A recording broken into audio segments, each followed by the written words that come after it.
Hey guys, it's Marissa. So this is what we're gonna do today, featuring the brand new Ornate Garden no, it's not a pre-order. It's a early release from the new catalog. I wanted to feature it very early in the month because it will go on back order. And yesterday we had a little blip that said that the suite, when it does go on back order, won't be back until early July. So this is public service announcement. If you like this new Ornate Garden suite, if you've got your eye on it and you don't want to wait for the new catalog, you might want to think about ordering it early. All right, so let me show you our online class. So right now in the Kitchen Table Stamper online classroom, you can register for the Birthday Bonanza class. Class is $40 with the full spool of Daffodil Delight ribbon, the full package of Birthday Bonanza Designer Series paper, and a full pack of the little assorted pom-poms. You'll make 5 projects in the class. The rest of the materials, the rest of the paper, ribbon, and pom-poms are yours to keep. You'll have access to the online classroom where there's a video and a project sheet for each of the projects. And that's $40. If you want to add the Birthday Bonanza bundle, we're still waiting for that to come back in stock. It should be back mid-April, so it should work out just fine. I'll keep in touch with you about that. But if you want to add the Birthday Bonanza bundle, this one's a little slider, the mug cake, then it is $86. If you need shipping instead of pickup, it's $8 to ship it. This is a little gift card holder. All right, so there's our Birthday Bonanza class. You can register for the class to go up until April 15th. Might extend that to the 17th or 18th. We're kind of playing things by ear with pandemic shipping. But that's the class, and it's available to go or online. So with the to go, you'll get all the materials, you'll get all the kits, you'll get access to the online classroom, $40 for the class with the materials, $86 for the class with the materials and the bundle, $8 shipping if you require it, or you can take the class just online. It's $20. All of that information is laid out at kitchentablestamper.com/online classroom. So that's an offset front card and requires a little bit different cut for our card base. This is Blushing Bride, and it's 7.5 by 5.5. We're gonna score at 3 1/4. And we're gonna score this one up. So it's an inch shorter, and you're gonna score an inch sooner than a standard card base. 7.5, 5.5, score at 3 1/4. That'll give you that little offset front for that peekaboo to the inside. And the idea of the peekaboo to the inside is to just show something off. You can put a little Designer Series paper in there. You can use the die like I did, or the embossing folder to emboss the edge of the liner. Whatever you like. You just want to show that little peekaboo. So there's our card base. And then we're going to do a little bit of die cutting. We're going to do some die cutting with the brand new, let me tell you what they're called. This is Ornate Layers Dies. We're using 2 of the Ornate Layers. We're going to use this little lacy, like an eyelet lace frame. That's our inside die.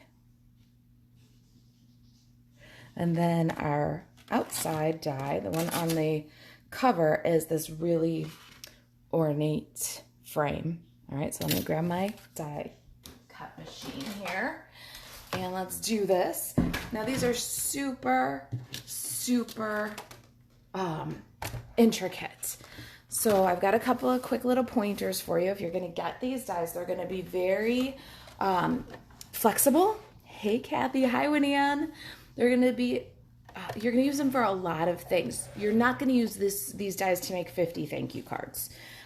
They're just too delicate for that. When I set up my Big Shot for die cutting with these, I have a piece of cardstock. This is that kind of paper bag one that I use to make my templates. So when you see the photograph with the template inside, that's what this is. So it's a pretty sturdy cardstock. Folded it in half, and I put it on top of, okay, so we've got our Big Shot platform, the thin die adapter, my cardstock shim. It's 2 layers of cardstock. Then we're gonna put our cutting plate, our first cutting plate, our cardstock. Then we're gonna put our fancy little die, and you want to do this at a bit of an angle. It's going to make a big difference in how thoroughly and cleanly your die cuts. We'll put the top plate on. We're going to crank this guy through. Now, what that does is the machine is applying pressure with rollers that are perfectly straight. And you don't want to hit that die at a parallel. So the rollers are perfectly straight and they're applying pressure. If your die goes in at an angle, the pressure grabs a little bit at a time instead of hitting straight on like a speed bump. And when you do that, you can get more pressure and a cleaner cut. So we went back and forth. And we're going to lift this guy up, and you'll see it cut completely clean out. And it cut all of our little details very cleanly too. See, they're just falling out. So those are my tips for you. This is one where you're going to make a couple of beautiful cards. You're not necessarily going to make 50 thank you cards using this die set, but that's the way to get the cleanest cut right from the start. And then all these other little bits, you can use your little die brush and you take your pick tool. But mostly if you just touch them, they're going to fall right out. So little preemptive help there on how to die cut this set. Now we're going to do the other guy too. So when you do the next one, see all of this? You want to make sure that you remove all of that because that will emboss into the next item you run through your machine. So you really want to clean that well. You can use your little die brush or the brush end or to take your pick tool, but clean all of that away. Otherwise you're going to see those little swirls and cutouts, those bits embossed into your next piece. Now we're going to do the same thing. We've got that shim still in there. We've got our white cardstock. We're going to add this dude, and we're going to do the same thing. We want a nice angle. And that angle really helps to distribute the pressure that the machine is applying to the die so that you get a good clean cut of all those intricate little pieces. The last thing you want to do is sit there and pick and poke and try to cut out the little intricate swirls and dots. All right, let's do that one. Jackie says that I'm making her want this die set too. I'm telling you, it's a fantastic die set. It really is. It's a little bit fiddly. It's a little bit fancy. It's a little bit, and you have to take the right approach. If you take the right approach cutting it, you're going to have a much better experience with it. So do you see that? Now I want you to look at this. I just took the die away because we've used a shim, put it in at an angle, and ran it back and forth.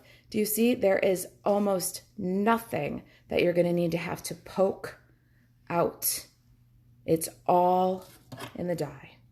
So let me show you. I've got my 2 pieces right here. These are all picked. I didn't want to pick the little details out while I had you here waiting, so I picked them ahead of time. And let me show you this. This is the Ornate Layers Die Set. So you get this one that we just did, all right? And then there's 2 more dies. These dies actually cut out negative space. So these will cut a decoration into something else. So you can cut this into your card front. You can cut this behind a layer. It's a beautiful detail piece. You can cut this with a little peekaboo behind it. That's these 2. All right. And then there's a long rectangle with the eyelet edge. There's the one that we used here today, this guy. And then a little bit smaller one. And then there's another long eyelet piece. I love this one, especially with the stamp set we're using today. And then there's a long stitched, and the long stitched will nest into this eyelet one. All right, so that's the Ornate Layers dies. They're available right now. The edge dies from this suite are already on low inventory. I don't expect the layers dies to last until the new catalog comes out. I could be wrong, but the edge dies are already on low inventory. So if you like these things and you're thinking about them and you don't want to wait until the new catalog goes out live in June, pick them up while they're on pre-order, probably sooner than later. All right, so there's our ornate layers. Let's take the inside layer. Oh, you know what? We are gonna stamp it before we glue it in. I have this habit lately of gluing in and then stamping, and that doesn't do anybody any good if you make a mistake. So let's do our inside greeting first. All right, so the inside greeting is a buildable greeting. You've seen me use this before, and I did, why thanks, friend. I thought the why thanks, friend was a little bit more casual and a little bit more my manner of speaking. So you can get a little bit more, let's see, a little less whimsical, a little more sincere. You could say all different things. I wasn't sure how to thank you. Then you can get a little sassy and say, so here's a card. So grateful. Your kindness is so loved. So you can be a little bit more sincere and serious and from the bottom of my heart. Or you can get a little cute and quirky, like with the why thanks. Really great mix and match greeting set. We're going to use that one right now. I've got thanks. I've got some terracotta tile in Memento Tuxedo Black. And let's mix and match greeting. I love this mix and match stuff. It makes multicolor greeting so easy. I'm not very good at using a marker to color one stamp multiple colors. So I love that I can have my terracotta tile and black mix and match greeting without having to try to marker a stamp two different colors. So there's thanks in terracotta tile, why, and I'm gonna put my friend at the bottom. I say that a lot. I say thanks, my friend, or thank you, my friend, or hello, my friend. So I really do like this little greeting. It sounds like me. Why, thanks, my friend. All mixed and matched. Kathy loves the whole suite.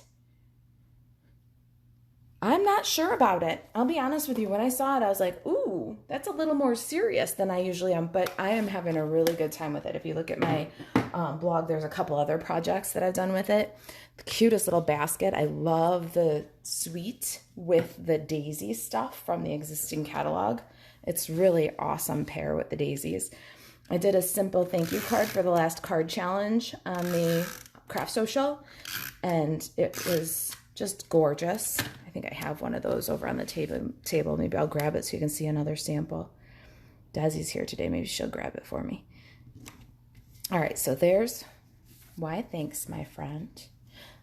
I've got a piece of the Ornate Garden Designer Series paper. Look at this gorgeous gold filigree on the back. Isn't that just phenomenal? I was so... I love this pattern too. Okay, so when you love both patterns, this is a really fun way to show off both. Now you want to remember to keep the adhesive away from the right, maybe 1 inch of your paper, because what we're gonna do is we're gonna lay this over, we're gonna center, we want an even border, left, right, and top, and we're gonna adhere that down. Now look at this, when you open up, you do still get just a little bit of that gorgeous gold foil. So this paper is going to be super duper fun to play with and mix and match with things you've already got. Let's do some stamping next. Bring these guys in for just a second. So that's, so far, that's what we're doing. We can, so why don't we? We're gonna adhere our ornate frame centered with some snail adhesive on our card front.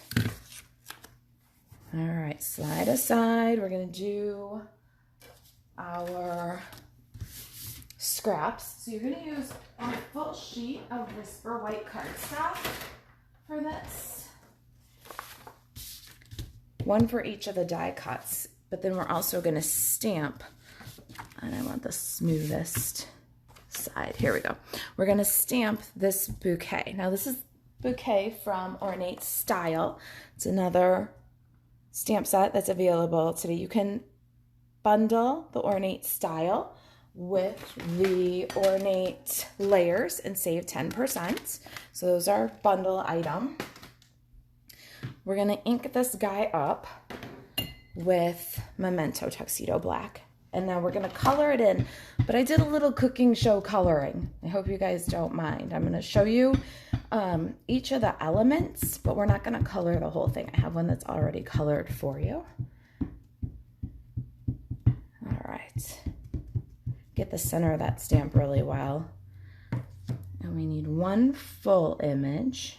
So we're gonna go ahead and stamp that guy. And then we need a piece, and I'll show you in just a minute.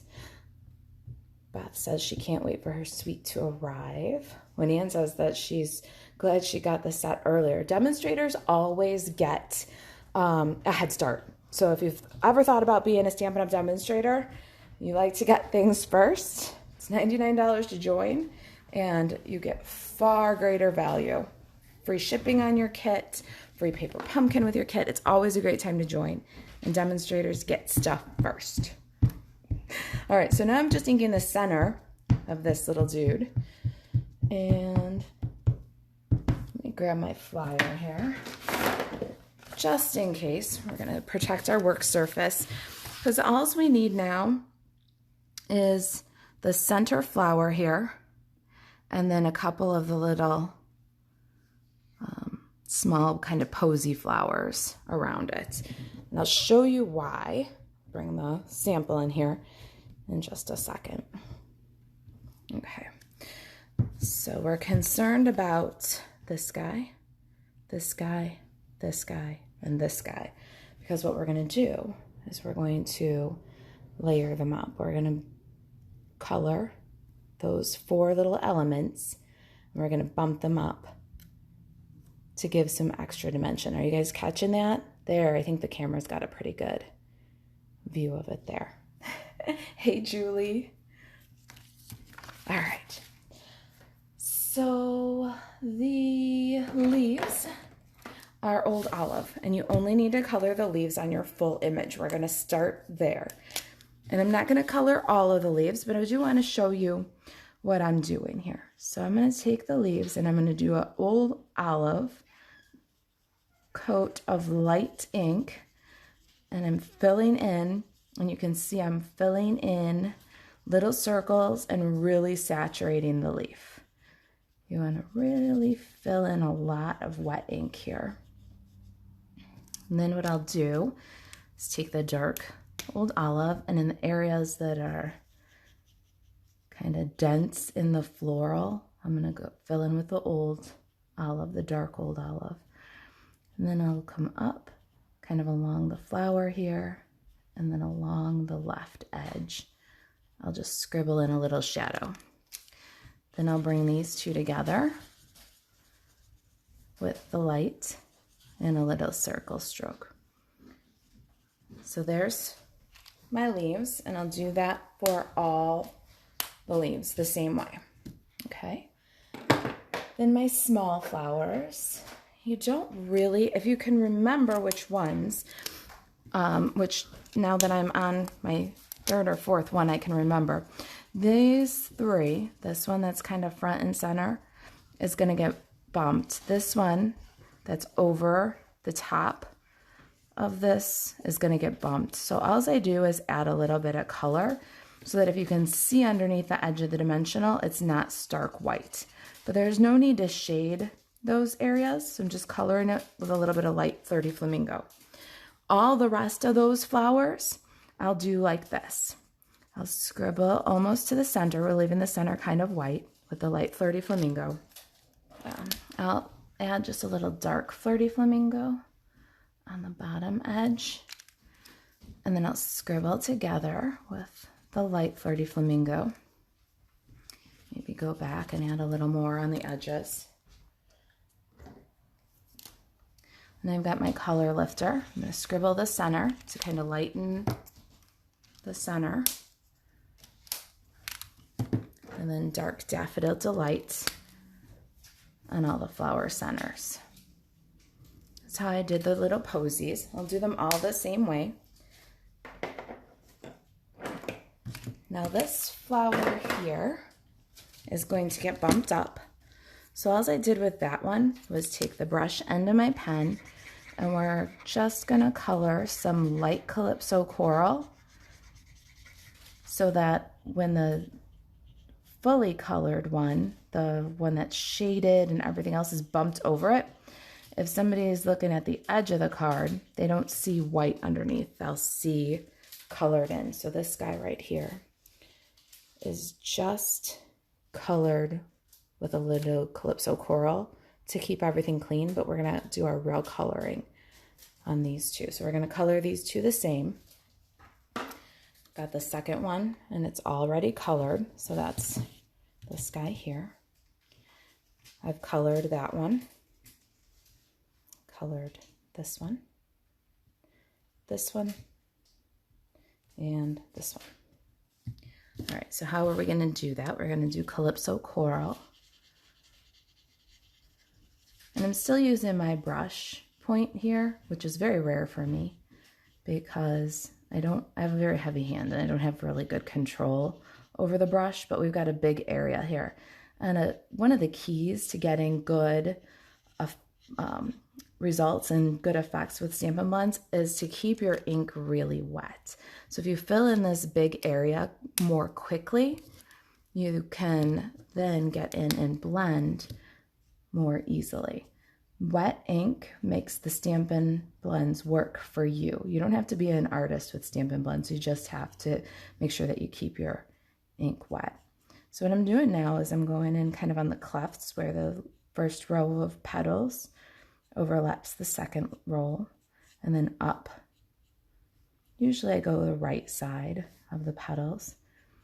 We'll do that in the clefts in the third row too. This is dark Calypso Coral. I'm just sketching in. All right, I think we got everybody with the dark and the light. Then I'll go back with the light, and I've changed to my bullet point now. And we're just gonna go over those areas. So we're using Calypso Coral, and I found that the Calypso Coral was, especially the dark, was a little bit orange for the Ornate Garden, because Ornate Garden is terracotta tile.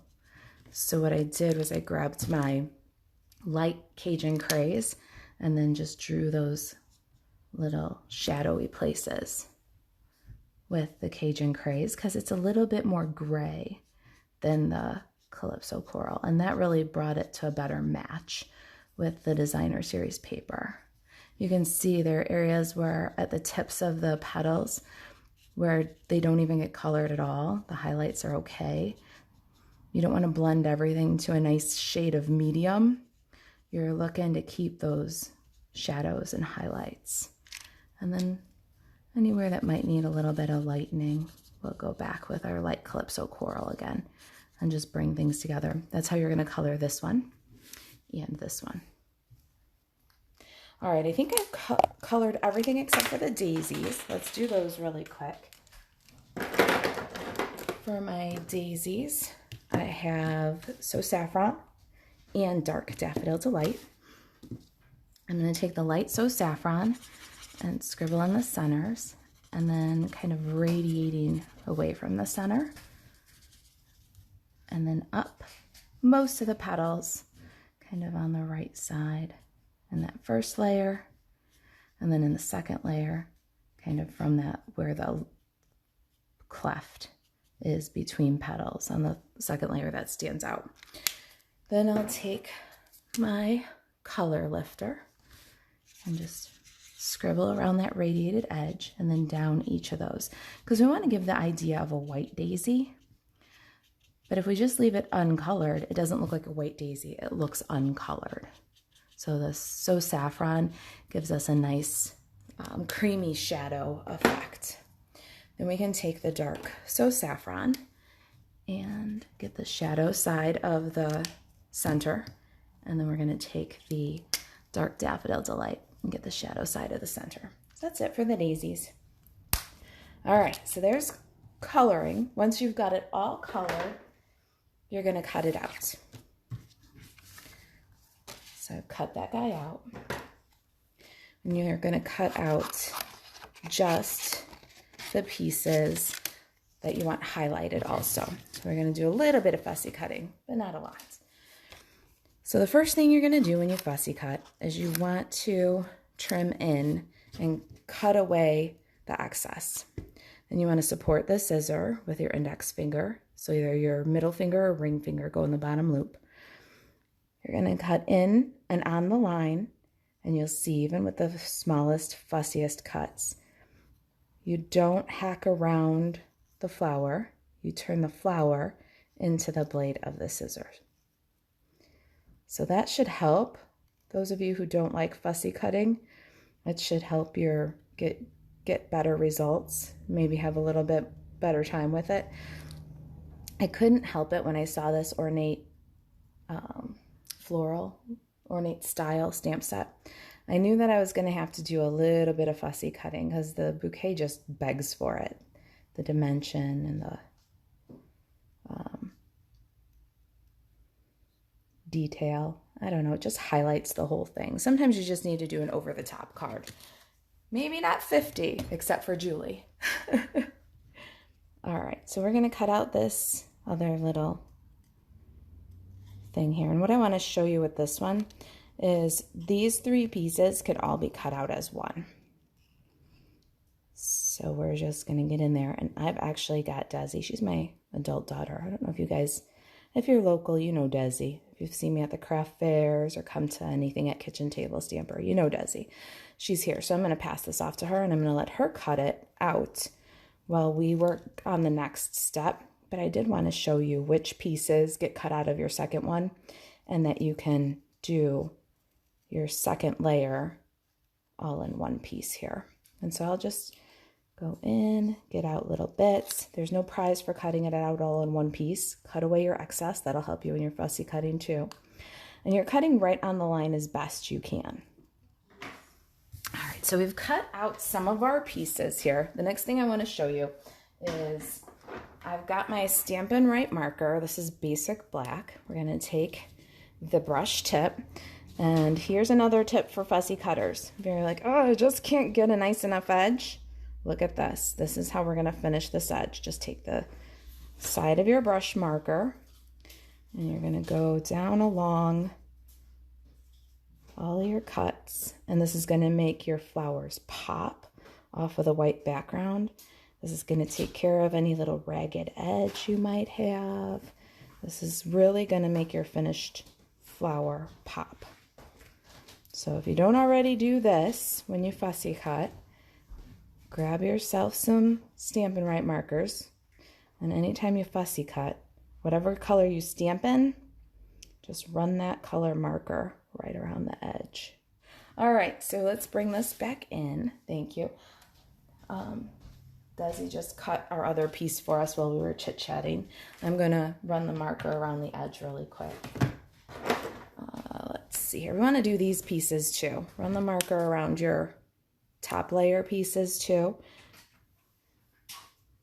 And that'll, because when you put this onto, let's see if I can figure out, it's like a puzzle. When you put this onto your finished project, you want that nice crisp finished edge. So we're going to do that with both of these little bits. Got some Stampin' Dimensionals over here. Let's put a couple. See, we've got 3 little 2 halves, a full one. And we're going to line that back up like a little puzzle. So see that? Isn't that cool? It just really brings the whole bouquet to life. And then a little half a dimensional here. Can't believe we're almost done with this card. Line that guy up, pop him on. More dimensionals. Usually I save this many dimensionals for 3D projects, but I can't help it. It's just too pretty. We're going to add quite a few dimensionals here. All right. Then this guy is going to get framed up perfectly in our ornate frame. And I'm going to roll the ends of these leaves just a little bit. This might not be one that you want to put in an envelope and try to mail. This might be one that you want to hand deliver or put on a gift. All right, so we're almost there. All we have left is embellishing. All right, so the Ornate Garden Suite has this awesome ribbon sampler pack. It is old olive and terracotta tile. It's got a nice satiny edge, but a woven texture. Ties really nicely. I was kind of thinking about doing green on the other one. What do you guys think? All right, I need to take your pick tool. We're going to add these gems. These gold faceted gems are also part of this early release suite. I'm going to go with one of these really big dudes, kind of all the way up in the corner. There's 3 sizes. Now we're going to grab a medium one. Kind of triangle placement is what we're looking for, and a little one. I love the take your pick tool, people. Oh my gosh, that's so much easier. Then I'm going to do a medium one. No, it's a big one. I'm going to do a big one. No, medium one. I'll do a medium one. I don't know what I used in the first place. Ooh, I'm seeing green, green. Lots of green. All right, we're going to do a green one. Then kind of on the corner down here. All right, let's make a green bow. This one's a little bit little. I need to get a little more generous than that one. All right, so right off the spool, I'm going to just fold up. See, nothing's twisted. Pinch. I got my index finger and thumb over the top of my index finger, and then we're going to trap the ribbon in between 2 index fingers and just shift hands. When you shift hands, you're going to pull that little loop through. Now you got ears up, tails down. Hold the center, and then pull, and then both ears. Hold the center, pull, both ears. When you got the size you like, and because of the texture of it, I liked a little bit bigger bow. Let's see if I got some ribbon scissors. I sure do. Trim away the angle. That's all the waste when you tie off of the spool. So I always try to tie off of the spool. This adds up when you do 20, 30, 50 bows. So yeah, I like the green one too. I like how it kind of works in with the greenery. Let's get a mini glue dot, put that dude on there. All right, so there it is. There's our Ornate Garden Suite.